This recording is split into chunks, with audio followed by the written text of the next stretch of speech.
Y ahora les presentamos nuestro siguiente invitado. Se trata del economista Pavel Issa, quien es el ministro de Economía, Planificación y Desarrollo, a quien le damos la bienvenida. Muy buenos días. Muy buenos días, gracias por tenerme en Matinal. César Dalgán, quien es el vicepresidente de las empresas del CONET, dijo que tenían 3 años en discusión, participaron en discusión con el gobierno en torno a estas reformas. Ayer el presidente de la República dijo que estaba en disposición de que se haya cambios en torno a esa reforma que se discute y que empieza a vistas públicas mañana en el Congreso. Usted era parte también de esos comisionados junto con Jochi Vicente.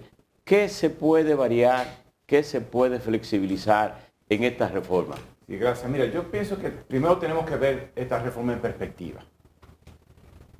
El desafío que tiene este país y la política pública es transformar crecimiento en calidad de vida. Esta ha sido una economía que ha venido creciendo de manera sostenida por encima del 5% como promedio anual a lo largo de los últimos 40, 50, 60 años. Y aunque ese crecimiento ha derramado, ha beneficiado a mucha gente, la base material se ha expandido de manera notable, la calidad de vida ha aumentado, nos sentimos insatisfechos en general con los resultados de ese crecimiento en la calidad de vida. Entonces, la misión que tiene este país, la política pública, es fortalecer esa relación entre crecimiento y calidad de vida. Y la fiscalidad juega un rol fundamental. ¿Cómo el crecimiento se traduce en calidad de vida? Bueno, a través de 2 mecanismos. El primer mecanismo es más y mejores empleos. Cuando el crecimiento te genera buenos empleos, pues la gente está mayores salarios, más seguridad. Este es el lado, digamos, del empleo. El otro mecanismo es a través de más y mejores servicios públicos. ¿Sí? Cuando usted se levanta, que tenga energía, que tenga agua, que salga a la calle, haya seguridad pública, transporte masivo, ya un ambiente sano, un sistema educativo que funcione, una justicia que funcione. Eso es servicios públicos. Y eso, más y mejores servicios públicos y más y mejores infraestructura, un componente básico de la calidad de vida, se logra con una fiscalidad más fuerte. Porque esos son temas que los resuelve el Estado, los resolvemos en colectivo. Entonces tenemos que ponernos de acuerdo para ver primero, cuál es la sociedad a la que aspiramos y a partir de ahí cuáles son los servicios públicos fundamentales que contribuyen a eso, cuánto nos cuesta y quién paga la cuenta. En el fondo, el pacto fiscal, en el sentido genérico, es eso, es un acuerdo social en el cual nos ponemos de acuerdo, valga la redundancia, en qué es lo que queremos financiar, cuánto queremos de lo que queremos financiar, cuánto cuesta y cómo lo pagamos. Ministro. Entonces, el gobierno ha hecho una propuesta para financiar un conjunto de servicios públicos y de infraestructuras críticas para el bienestar de la gente y está diciendo, creemos que lo debemos pagar de esta manera. Entonces, ahora, estamos en democracia, hay que discutirlo. El gobierno lanza una propuesta, veamos hasta dónde podemos llegar, en qué nos podemos poner de acuerdo y avancemos.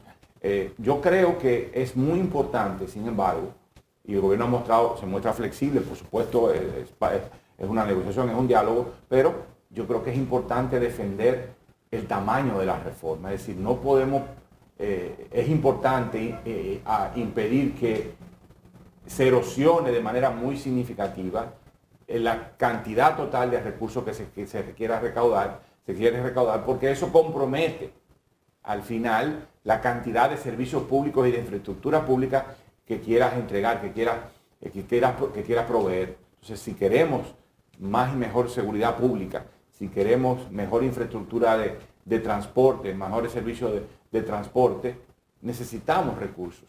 Además, si lo queremos hacer sin endeudarnos o sin endeudarnos a la velocidad que no hemos venido endeudando. Es decir, la idea de la reforma es proveer más y mejores servicios públicos, pero al mismo tiempo bajar la demanda de endeudamiento externo, porque aunque en este momento es manejable, si nosotros mantenemos la brecha entre gastos e ingresos y mantenemos la demanda de financiamiento, el peso de los intereses sobre el presupuesto pudiera crecer en el futuro. En este momento de cada 100 pesos que recaudamos internamente, 22, 23 pesos los destinamos al pago de los intereses de la deuda pública. Lo que nosotros quisiéramos es que esa proporción bajara. ¿Y cómo esa proporción baja? Cuando nos endeudamos menos. ¿Y cómo nos endeudamos menos? Cuando levantamos más recursos internamente. En vez de salir a los mercados a buscar dinero, lo generamos internamente a través de las figuras impositivas. Entonces, ese es el doble propósito de la reforma, y la negociación yo creo que tiene que tener claramente ese primer elemento, que no se erosione el tamaño. Lo otro es que no carguemos a los pobres.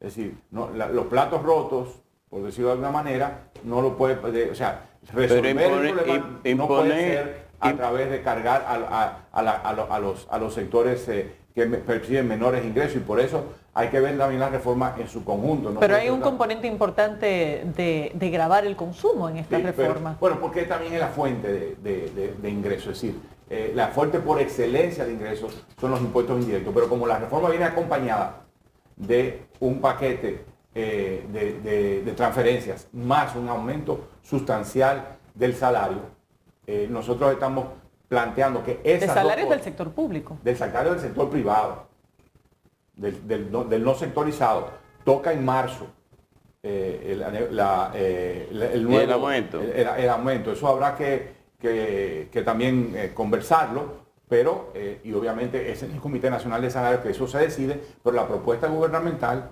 es hacer un aumento significativo del salario, en el público, mínimo, y eso lleva a en el público y en el privado. Y en el caso del sector público, un aumento en el salario mínimo del sector público. Entonces, esas dos cosas compensan completamente los efectos que los impuestos sobre el consumo. Pero es que el aumento salarial es incierto, porque eso depende de una decisión del Comité Nacional de Salarios, que es un diálogo tripartito. Pero el gobierno va a empujar en la dirección que estoy... Y que por demás no lo pague el gobierno. Bueno, pero es parte del esfuerzo. O sea, esto es un esfuerzo colectivo, y todos tenemos que caminar en la misma dirección hacia mejorar la calidad de vida de la gente. Y eso es parte de lo que el gobierno está planteando, es parte de la propuesta. Ministro, el gobierno ha dicho que quiere recaudar alrededor de 115 mil millones con la propuesta que ha estado planteando, más o menos. Sin embargo, el que conoce la situación presupuestaria del país y todos los factores que inciden en ella, sabe que esto sería insuficiente para cubrir todo el déficit, problema eléctrico, problema de la deuda. Pero aquí se encierra también el tema de la informalidad y de la evasión. En realidad, ¿cuál es la perspectiva que el gobierno tiene de recaudación? Porque se supone que si recauda 115 mil millones por los nuevos impuestos, por los nuevos movimientos, y también hace más eficiente el sistema, alguna proyección debe tener para recaudar X cantidad de millones.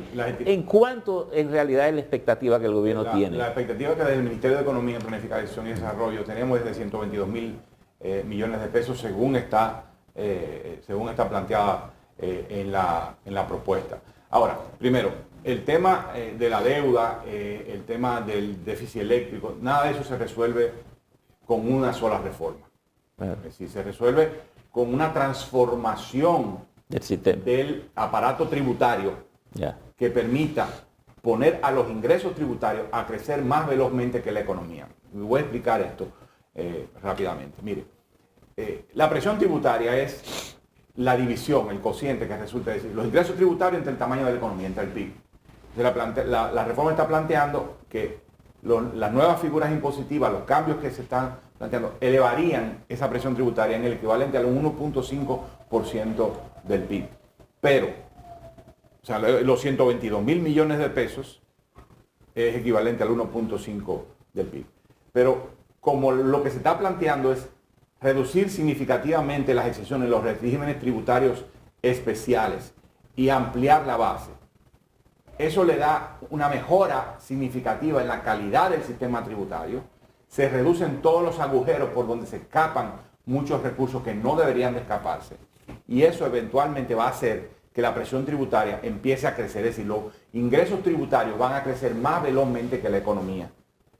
Y la presión tributaria va a subir gradualmente todos los años sin mayor reforma. Esa es la expectativa que desde el Ministerio de Economía nosotros tenemos. Es decir, un cambio estructural en el aparato tributario donde tú cerraste los hoyos por donde se te estaban escapando se estaba escapando el dinero. Y eso va a permitir poder atender a más largo plazo, repito, sin mayores transformaciones tributarias. No significa que no puedan hacerse más adelante, pero solo lo que podamos hacer en este momento, ampliando la base tributaria y eliminando, cerrando, reduciendo, racionalizando las exenciones, te va a poner a los ingresos a crecer de manera mucho más veloz. Por supuesto, tiene que atacar el tema también de los sectores que están presionando las finanzas públicas, el sector eléctrico. Por eso se anuncia 300 millones de dólares por año para inversiones en la distribución para que las pérdidas del sector eléctrico vayan reduciéndose. Pero ¿dónde queda la eficiencia con relación a una serie de temas importantes? Primero en el tema que plantea Percio, que tiene que ver con las recaudaciones, pero también está la eficiencia del gasto público en general. Y en el sector eléctrico también tenemos un tema de eficiencia por el escalamiento que ha tenido el nivel de pérdida en ese sector.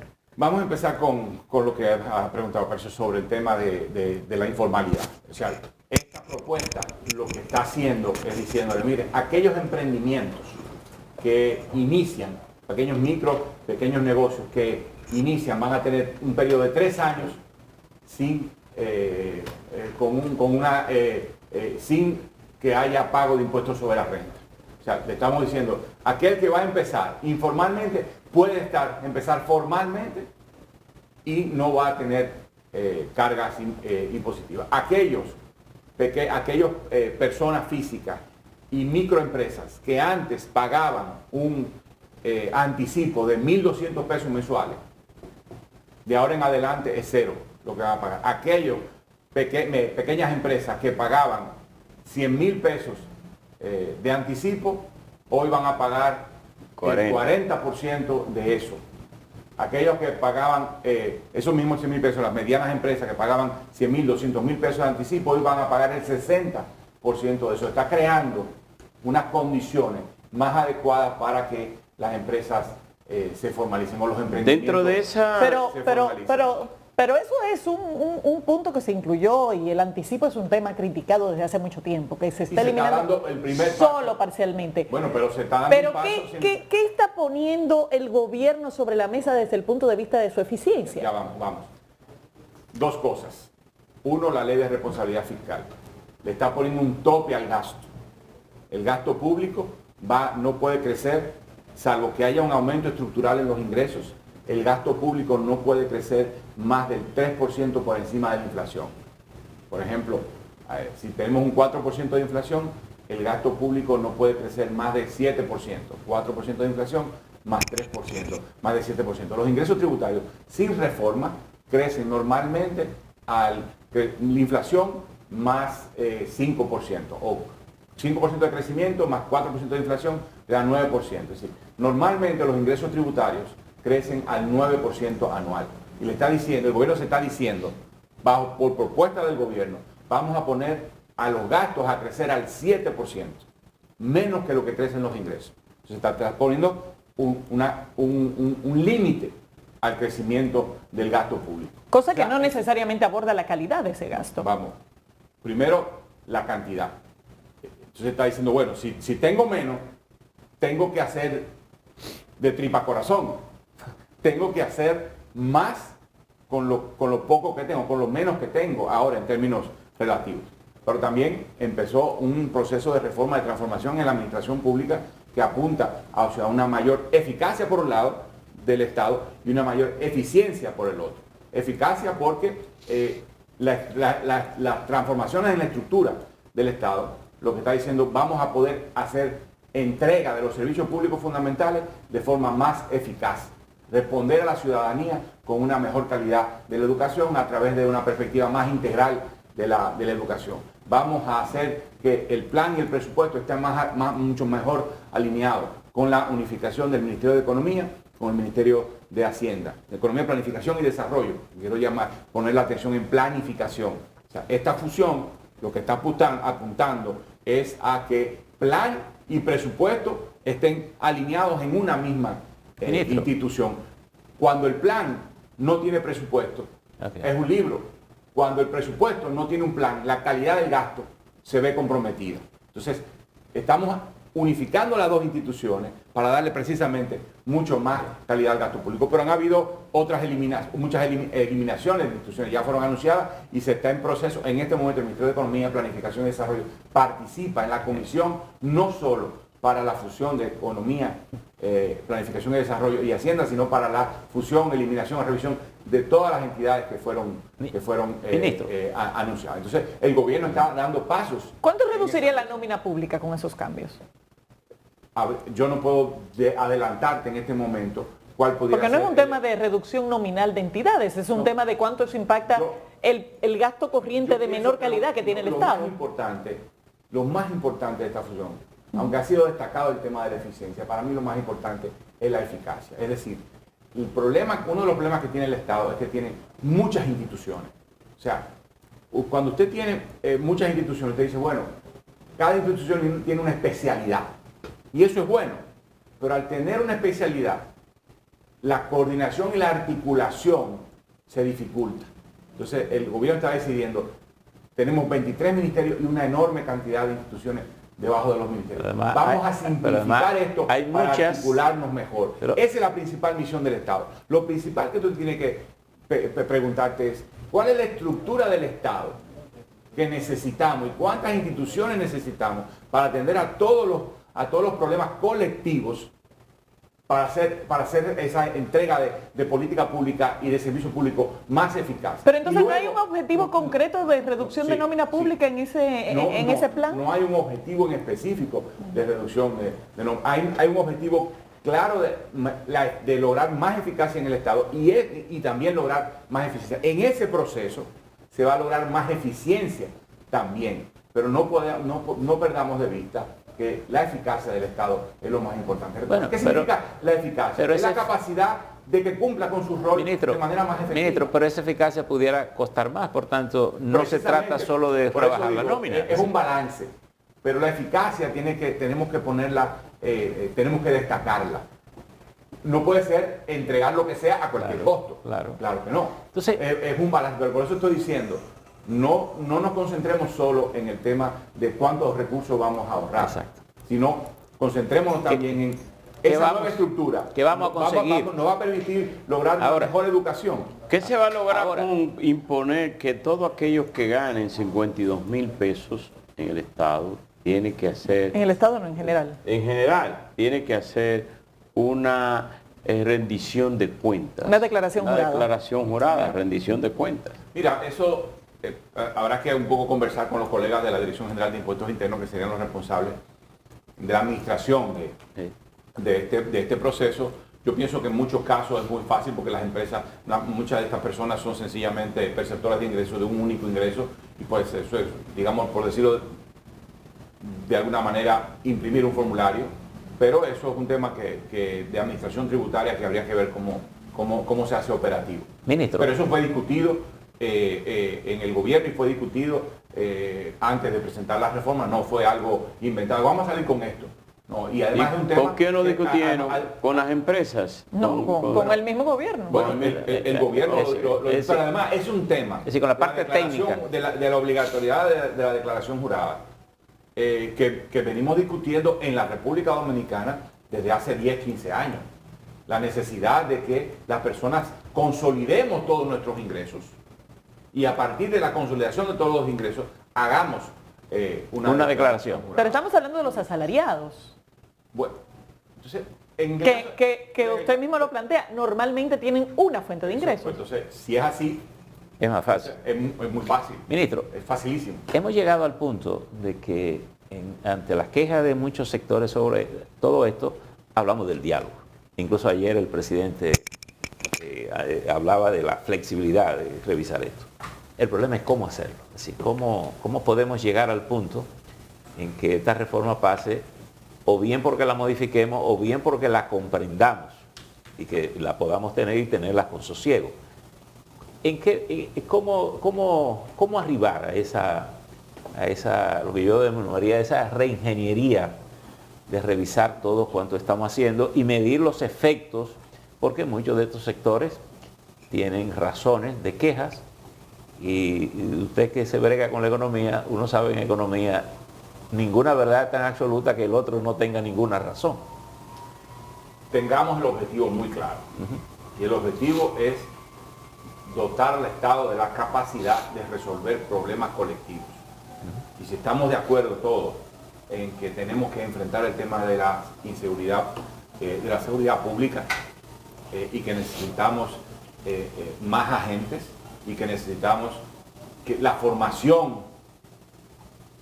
académica de esos agentes aumente, si estamos de acuerdo en que necesitamos mejorar de manera muy significativa el transporte público, si estamos de acuerdo en que necesitamos mejorar la infraestructura de los municipios, que tienen mucha hambre de infraestructura básica, aceras y contenes, canchas, funerarias, cementerios, especialmente en los municipios más pobres del país.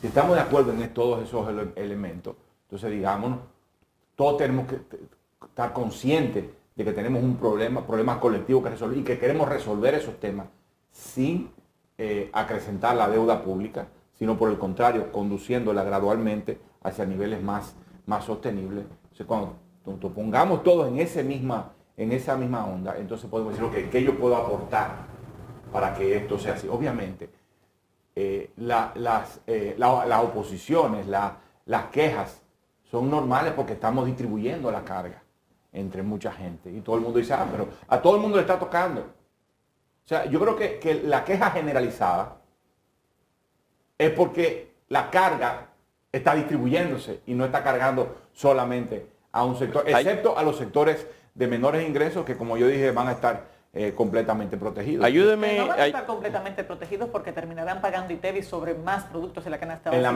en la medida en que logremos transferencias monetarias, como se ha estado planteando, y un aumento del salario mínimo como lo estamos planteando, y las repercusiones que tiene eso, porque lo estimamos, sobre las remuneraciones informales, o sea, no formales. ¿Cuáles son las estimaciones de eso? Por ejemplo, esos 300 pesos, ¿cómo se relacionan con lo que estamos agregando a la canasta básica familiar en productos como el cerdo, como el agua, como las habichuelas?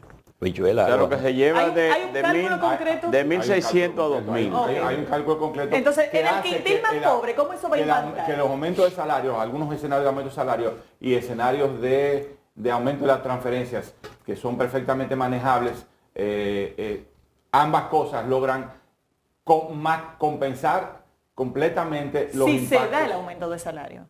Se va a dar. O sea, no quepa la menor duda. Es un asunto de justicia. Pero pongámosle el número, ministro. ¿Cuánto le va a costar esto al quintil más pobre? No, lo que tiene que ver con la ampliación de la base de la cifra no la tengo en este momento tan fresca. Lo que te puedo decir es que el impacto sobre la pobreza es totalmente nulo. Planteando, como estoy diciendo, aumento de salario más aumentos de transferencia monetaria. Ministro, hay 17... el gobierno todo esto se pensó diciendo, este segmento de población no puede ser tocado y, de hecho, en la medida en que la reforma va a implicar un fortalecimiento, una expansión, una mejora en la calidad de los servicios públicos que recibe esa población, y no solo ella, sino también los segmentos más altos. Ayúdeme, la reforma al final ayúdeme a entender esto. No soy economista, pero cuando usted aumenta, ¿verdad? Aquellos sectores de pobres del país que le daban 1.600 pesos y anunciaron que se le entregaría 2.000 pesos. Esos 2.000 pesos, ¿cómo compensaría? Son 300. Son 300. Porque los 1.600 ya lo tienen. Bueno, pero son de 1.600 llevaron a 2.000.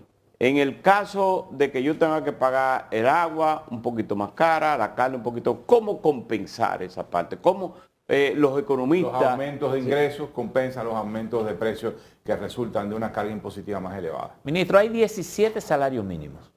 Eso es un desafío importante. Hay que simplificar esos salarios. Además, hay empresas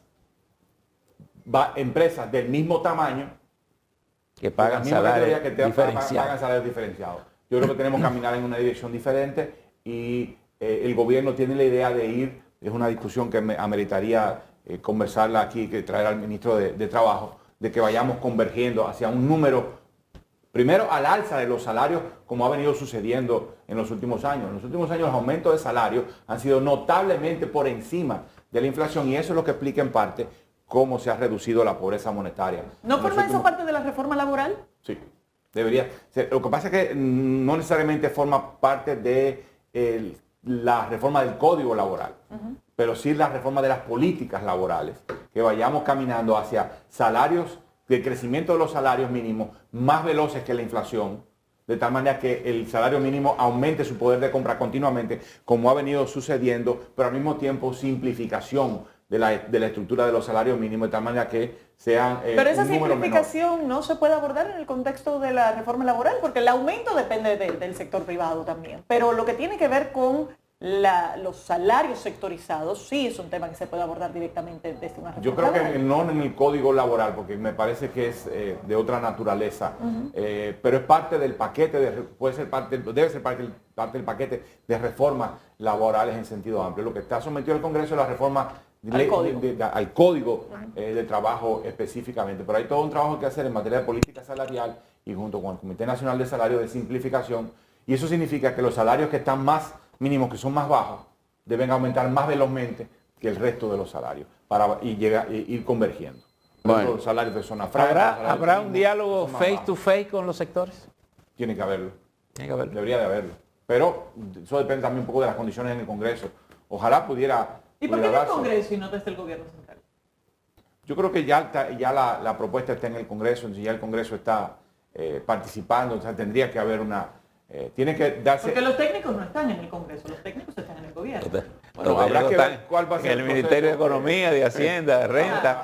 Habrá que ver cuál va a ser cómo lo va a manejar el Congreso. Pero los mismos sectores que ¿O van cómo lo va a a ir manejar el ahora gobierno? al Congreso no fueron los mismos que discutieron, con quienes discutieron eso de hace 3 años. Que pasaron, sí, claro. ¿Y qué pasaron pasó? y ¿No pasaron estuvieron de por nuestra acuerdo? oficina. Bueno, el gobierno tenía que plantear una propuesta. Y es una propuesta que obviamente grava. Y al grabar, porque reduce exenciones y sectores que estaban bajo regímenes tributarios especiales que ya no tenían, que no tienen razón de ser, o por lo menos no en la forma en que en este momento están estructurados, o bienes que están exentos o que no están grabados, que deberían de empezar a ser grabados, pues entonces los está atacando, obviamente eso genera. Bueno, una cosa como tú te decir, dice, graban, una pero cosa es también. tú decir, yo voy a donde el gobierno y le digo, mira, estas son mis preocupaciones, y el gobierno escucha y dialoga, y otra cosa es cuando el gobierno tiene que ya presentar la propuesta de reforma y decir, mire, para nosotros lograr estos productos públicos, para nosotros lograr más y mejor transporte, más y mejor salud, primer nivel de atención en salud, señores, si logramos eso va a implicar una transformación de la atención en salud en este país. Pero el primer existe en el sector público. Pero tiene una cobertura limitada. Entonces la idea es universalizar la cobertura del primer nivel de atención en el régimen subsidiado de la seguridad social, y eso va a tener implicaciones necesariamente sobre el régimen contributivo. Si queremos el primer nivel de atención que reduzca el gasto de bolsillo de los hogares, que los hogares no tengan que pagar tanto por servicios de salud, si logramos más y mejor transporte, entonces tenemos que pagar por eso. Y el gobierno ha hecho una propuesta de vamos a pagarlo de esta manera. ¿Ya? Si recortamos eso de manera significativa, eso implica que no vamos a poder hacer todo lo que queremos hacer. Entonces esa es la consecuencia. Y obviamente hay una factura que pagar. La pregunta es si es un poco más para acá, si es un poco menos para acá. Pero esa Hay un factura, histórico Bueno. también de pagar más en algunas instituciones sin que las cosas cambien mucho. bueno, eso es parte del diálogo, eso es parte de la presión. Dicen, bueno, la gente protesta. Qué bueno que proteste. El mejor ejemplo de eso es educación. Qué bueno que la gente reclame, qué bueno que la gente hable, que la gente opine. Es fundamental para la política pública oír a la gente. Nos ayuda a mejorar, a conducir la cosa mejor, cosas que no estábamos viendo, sensibilidades que no estábamos tomando en cuenta. La escuchamos directamente. Y qué bueno, eso es parte del... Hay un ambiente de diálogo ya en la nación, los opositores hablan de eso, los empresarios hablan de eso y el gobierno está conteste El también único de que hacer tiene que hablar de eso. eso para que funcione el gobierno. Bueno, el presidente habló de que está flexible Ministro, gracias. a ese diálogo. Encantado. Ministro, Gracias. Y suerte. por haber A estado la con orden. nosotros. Y suerte. Gracias. Despedimos a Pavel Issa, ministro de Economía, Planificación y Desarrollo de la República Dominicana. Y llegamos al final de la entrega. Gracias por la sintonía. Nos vemos mañana.